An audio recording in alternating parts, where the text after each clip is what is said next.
This is Jordan Smotherman from Strong So Durable, and we have a bunch of different formats that we use whenever we're going to train work capacity.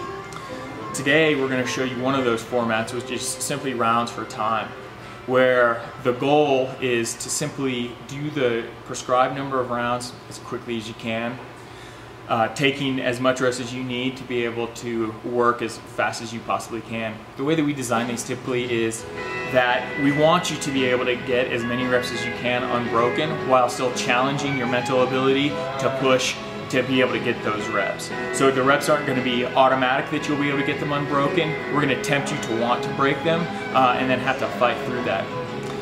Today's circuit, the one that we're going to be showing you, is 10 rounds for time, where guys are going to be doing 4 exercises. They're going to do swings, followed by Renegade Man Makers, followed by lunges, or jump lunges actually, and then sit-ups.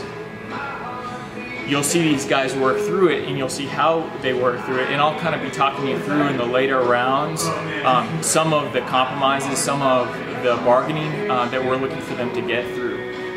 Whenever you're working through your work capacity circuit, it's really important to keep in mind our rules of mental fitness. Our first and most important rule is never rest in transition. What that means is that as you're transitioning from one exercise to the next, that you don't rest in between those 2 exercises. So as they go from swings to Renegade Man Makers, I expect them to go right from swings and get at least 1 rep of their Renegade Man Maker without any rest. We intentionally design a work capacity circuit so that you can transition from one to the next and use different muscle groups, so that the limit is not going to be with the ability of your body. It's going to be the fitness of your mind, enabling you to go from one to the next. Our next rule in our rules of mental fitness is never go to muscle failure.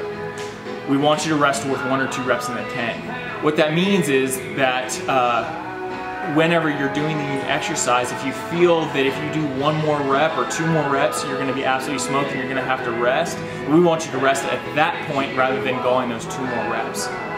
And that kind of brings us to our third rule, which is if you have to rest, limit your rest to 5 breaths.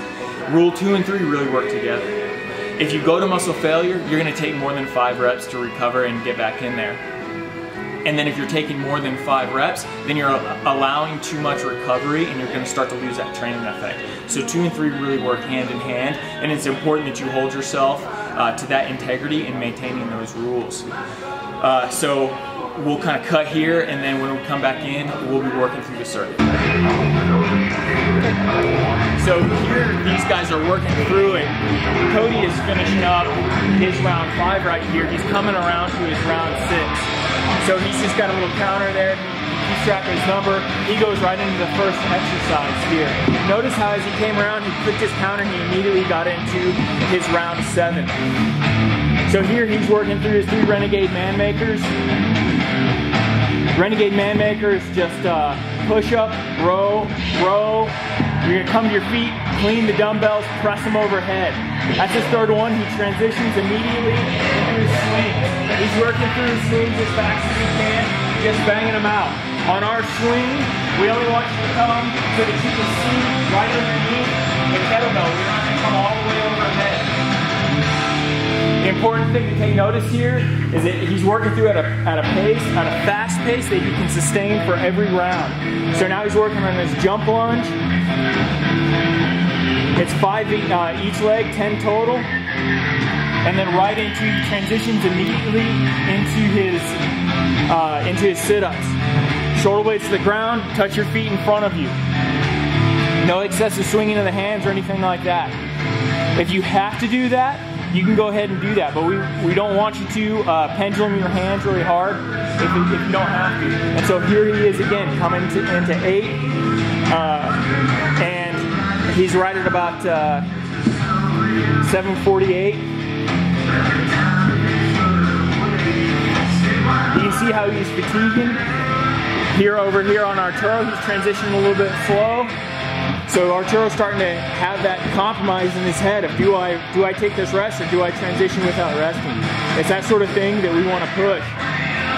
If you look at Scott over in the back, Scott is having a hard time. He's kind of struggling with this, and so he's having to slow down a little bit, but he's maintaining his work.